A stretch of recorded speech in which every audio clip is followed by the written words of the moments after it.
श्री गणेशाय नमः। शुभं करोतु कल्याणं आरोग्यं सुख संपदां शत्रुबुद्धि विनाशाय दीपज्योति नमोस्तुते। दर्शक मित्रों, कई दर्शकों को प्रश्न आते हैं। प्रत्येक व्यक्ति घर के अंदर पूजन करता है, अर्चन करता है, वंदन करता है और भक्ति करता है, और साथ में कोई भी कार्य करते हैं तो हम दीप प्रागट्य करते हैं, यानी दीप प्रागट्य से शुभारंभ करते हैं। प्रत्येक कार्य का शुभारंभ दीप प्रागट्य से होता है, ऐसा हमारे सनातन धर्म में कहा है और मान्यता भी है। हम कोई भी काम करते हैं तो दीप प्रागट्य से ही कार्य का शुभारंभ करते हैं। बोलचाल की भाषा में भी यही कहते हैं कि दीप प्रागट्य करके कार्यक्रम का श्री गणेश करें। तो प्रश्न कई बार भक्तों का आता है कि दीपक किस प्रकार से जलाना चाहिए, कैसा दीपक होना चाहिए, दीपक पूजा करते समय कहाँ स्थापित करना चाहिए। ये प्रश्नों का उत्तरों का समाधान करने का प्रयास मैं आपके सामने कर रहा हूं। दीपक क्या है? अग्नि, जो प्रत्यक्ष देव हमको जो कहते हैं, और जीवन के अंदर अग्नि का विशेष महत्व है। सभी मंगल कार्य हो या अशुभ कार्य हो, उसमें अग्नि का विशेष महत्व है। कोई धार्मिक अनुष्ठान हो, प्रतिदिन की पूजा हो, या कोई बड़ा सामाजिक कार्यक्रम हो, मांगलिक कार्यक्रम हो, उसके अंदर हम दीप प्रकट करते हैं। यानी दीपक अंधकार से ज्ञान की ओर, इसलिए हम कहते हैं ना, तमसो मां ज्योतिर्गमय असतो मां सदगमय तमसो मां ज्योतिर्गमय मृत्युर्मा अमृतम गमय। यानी अंधकार से प्रकाश की ओर। भगवान सूर्य नारायण भी प्रकाश का प्रतीक है, और दीपक भी प्रकाश का प्रतीक है। यानी अग्नि का उद्गम स्थल भगवान सूर्य नारायण है। जो वस्तु जहां से उत्पन्न होती है उसके अंदर ही मिलती है। आप दीपक को लगाते हो, अग्नि को लगाते हो, अग्नि की लौ ऊपर की ओर जाती है, क्योंकि दीपक का, अग्नि का प्रगट स्थल है वो भगवान सूर्य नारायण है। हम प्रतिदिन पूजा करते हैं तो दीपक किस वस्तु का होना चाहिए, कौन सी धातु का होना चाहिए, दीपक के अंदर कौन सा पदार्थ उपयोग में होना चाहिए। तो वस्तुतः एक तेल का दीपक होता है और घी का दीपक होता है, ये सामान्यतः हम सबको मालूम है। लेकिन कौन सा तेल होना चाहिए, कौन सा घी होना चाहिए, उसके बारे में भी शास्त्र ने निर्णय बताया है। देखिए, दीपक है, सर्वश्रेष्ठ दीपक है, वो है मिट्टी का दीपक, फिर आटे का दीपक, तांबे का दीपक, चांदी का दीपक, पित्तल का दीपक और सुवर्ण का दीपक। आजकल तो लोह का भी आ गया है। लोह का दीपक इतना शुभ और श्रेष्ठ नहीं माना गया।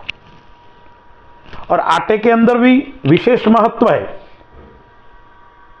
यदि आप मूंग, चावल, गेहूं, उड़द और ज्वार, इन 5 धान्य के दीपक बनाओगे, उनको पीसकर बराबर मात्रा में लेकर, तो वो उत्तम और श्रेष्ठ फल को प्राप्त कराने वाला है। सामान्यतः हम गेहूं के आटे के अंदर हल्दी आदि डालकर दीपक बनाते हैं, वो भी श्रेष्ठ है। लेकिन विशेष मूंग, चावल, गेहूं, उड़द और ज्वार, इन 5 धान्यों के आटे से आप बराबर मात्रा में लेकर यदि दीपक लगाओगे तो वो दीपक धन को देने वाला होगा, आरोग्यता को प्रदान कराने वाला होगा और हमारे जीवन के अंदर नकारात्मक ऊर्जा को समाप्त कर सकारात्मक ऊर्जा को बढ़ाने वाला होगा। अब शास्त्रों में दीपक का विशेष महत्व बताया है, यानी दीपक की जो तरंग है वो जीवन को प्रफुल्लित करती है, प्रकाशमय बनाती है और हमारे जीवन को सकारात्मक ऊर्जा की ओर हमें आगे बढ़ाता है दीपक। क्योंकि घी का दीपक है वो अपने जो व्यक्ति के अंदर 7 चक्र है, मणिपुर, अनाहत आदि सभी चक्रों को शुद्ध और पवित्र बनाता है। मानव शरीर के अंदर मूलाधार, स्वादिष्ठान आदि जो चक्र है उनको पवित्र करता है दीपक, उनको शुद्ध करता है और उनके माध्यम से हम परमात्मा को प्राप्त करने के लिए प्रयास करते हैं, यानी ध्यान केंद्रित करने का भी प्रयास हम दीपक के माध्यम से करते हैं।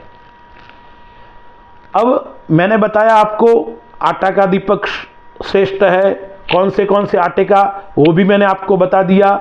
गेहूं का आटा, मूंग, चावल, उड़द और ज्वार।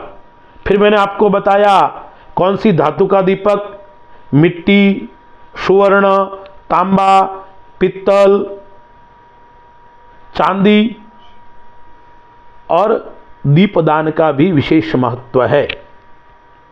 अमावस्या का दिन हो, पूर्णिमा का दिन हो, कोई तीर्थ में जाते हैं तब वहाँ पे हमें दीपदान करना चाहिए। दीपदान करने से हमारे पितृ भी प्रसन्न होते हैं, देवता भी प्रसन्न होते हैं, इसीलिए हमें दीपदान करना चाहिए। और दीपदान के लिए मंत्र भी आपको नहीं आता तो है तो ओम दीप नारायणाय नमः यह भी आप बोल सकते हो, या शुभम करोतु कल्याणम आरोग्यम सुख संपदाम शत्रु बुद्धि विनाशाय दीप ज्योतिर्नमोस्तुते, या भो दीप देवरूपस्त्वं कर्म साक्षी विघ्नकृत यावत् पूजाम करिष्यामि तावदत्र स्थिरो भव। इस मंत्र से आप दीपक को प्रागट्य भी कर सकते हो और दीपदान भी कर सकते हो।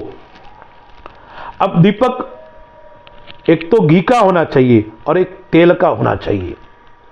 घी भी कैसा, यानी गोघृत, देशी गाय का शुद्ध घी। आजकल गाय का शुद्ध घी भी हमें उपलब्ध नहीं है।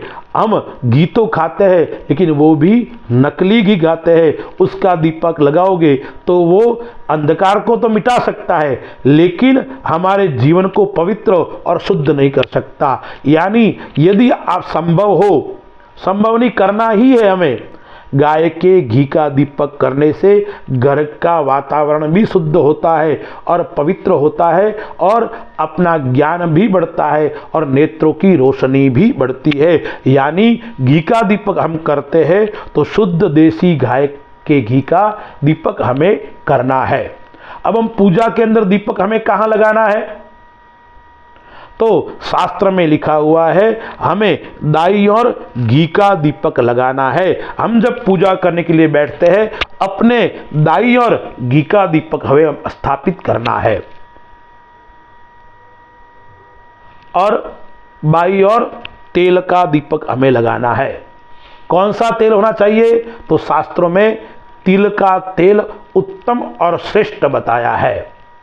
ब्रह्म वैवर्तक पुराण के अंदर स्पष्ट लिखा है कि तेल के अंदर तीली के तेल का ही दीपक करना चाहिए। यदि आप तीली के तेल का दीपक करोगे तो परमात्मा प्रसन्न होंगे। आजकल लोग सरसों के तेल का भी दीपक करते हैं। सरसों की उत्पत्ति भारत के अंदर नहीं है, ये विदेश के अंदर हुई थी, इसलिए हमारे वहाँ शास्त्रों में सरसों का वर्णन नहीं है, हमारे वे तीली के तेल के दीपक का वर्णन बताया है। यानी अपने शरीर के अंदर जो 7 चक्र है उनको शुद्ध करना है, उनको पवित्र करना है, उनको श्रेष्ठ बनाना है। तो हमें पूजा स्थल के ऊपर देशी गाय के घी का दीपक, दाई और बाई और तीली के तेल का दीपक हमें लगाना चाहिए। देखिए दीपक जब लगता है तब चारों ओर सकारात्मक ऊर्जा का वातावरण उत्पन्न होता है। यानी वातावरण तो शुद्ध होता है, मन भी पवित्र होता है और उसकी जो तरंगे निकलती है, उसकी जो किरण निकलती है, वो मन को भी प्रफुल्लित करती है और वातावरण को भी शुद्ध और पवित्र बनाती है। शास्त्रकार तो यहाँ तक कहते हैं, घी का दीपक आप लगाते हो, दीपक जब शांत हो जाता है उसके बाद में लगभग 4 और 5 घंटे तक उसकी तरंगे उस स्थान को पवित्र और दिव्य बनाती है, उस वातावरण को शुद्ध बनाती है। और तेल का दीपक है, वो भी जब शांत हो जाता है उसके बाद में लगभग 1 घंटे तक वहां का वातावरण सात्विक रहता है और वहां की जो ऊर्जा है वो सकारात्मक ऊर्जा निरंतर बढ़ती रहती है। इतना महत्व है दीपक का, इसलिए कहते हैं ना, तमसो मा ज्योतिर्गमय। जो तमस यानी अंधकार से हमको प्रकाश की ओर ले जाता है। अब हम दीपक लगाते हैं, दीपक का मुंह भी किधर होना चाहिए? या तो पूर्वाभिमुख या उत्तराभिमुख होना चाहिए।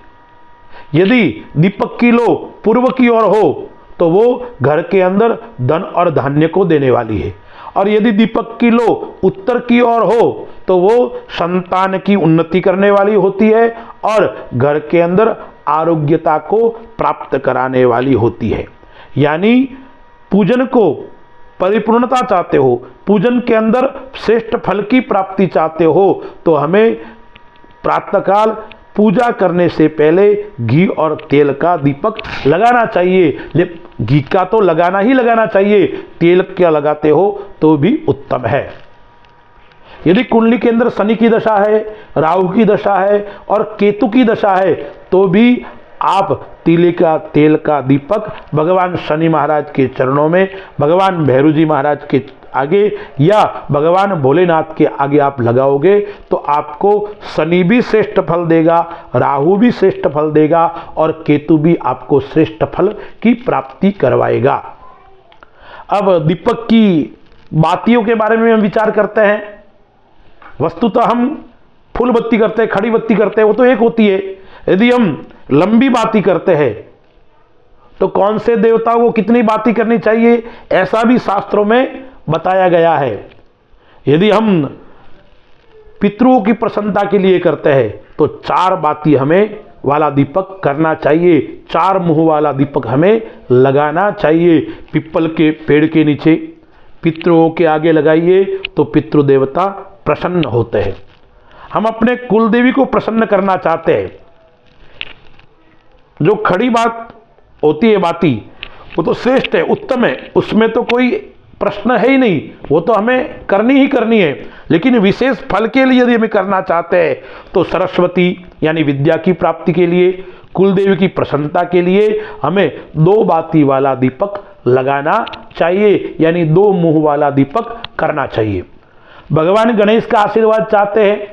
कुंडली के अंदर बुध की दशा चल रही है, अपनी कुंडली के अंदर बुध पीड़ित है, तो हमें भगवान गणेश जी महाराज के आगे 3 बाती वाला दीपक करना चाहिए। हम लक्ष्मी का पूजन करते हैं दीपावली के ऊपर, धन त्रयोदशी के दिन हम लक्ष्मी का आशीर्वाद चाहते हैं। हमारी कुल देवी लक्ष्मी है तो हमें भगवती लक्ष्मी का आशीर्वाद चाहते हैं, भगवती लक्ष्मी की कृपा चाहते हैं, तो 7 बाती वाला दीपक हमें करना चाहिए। भगवान शिव, रुद्र अवतार हनुमान जी महाराज, उनकी कृपा चाहते हैं, आरोग्यवान बनना चाहते हैं, तो हमें भगवान शिव के सामने और भगवान हनुमान जी के सामने 8 बाती वाला दीपक करना चाहिए। और भगवान विष्णु का यदि विशेष पर्व है, जैसे एकादशी है, पूर्णिमा है, भगवान विष्णु की कोई विशेष तिथि है, पर्व है, उस दिन हमें 16 बाती वाला दीपक करना चाहिए। यानी इन देवताओं को इस प्रकार से दीपक करना चाहिए। यदि हम श्रेष्ठ नौकरी चाहते हैं, श्रेष्ठ विद्या चाहते हैं, तो आपको सरस्वती माता के सामने 2 मुखी वाला दीपक लगाना चाहिए। 2 मुखी वाला तेल का और 2 मुखी वाला घी का दीपक लगाना चाहिए। हमारे वहाँ अज्ञान से ज्ञान की ओर ले जाने वाला जो दीपक है, अंधकार से प्रकाश की ओर ले जाने वाला जो दीपक है, वो हमें आरोग्यता प्रदान करता है। इसलिए प्रत्येक कार्य के अंदर, चाहे मांगलिक कार्यक्रम हो या अन्य किसी भी प्रकार का अनुष्ठान हो, पूजन हो, अर्चन हो, वंदन हो, सामाजिक कार्यक्रम हो, धार्मिक कार्यक्रम हो, इसके अंदर हम दीप लगा के ही कार्य का प्रारंभ और शुभारंभ करते हैं। इसलिए अपने घर के अंदर भी पूजा करते समय विशेष ध्यान रखें। दाईं ओर घी का दीपक और बाईं ओर तेल का दीपक हमें लगाना है। देशी गाय का शुद्ध घी और तीली के तेल का दीपक ही हमें उत्तम और श्रेष्ठ फल की प्राप्ति करवाता है। अस्तु। जय श्री राम।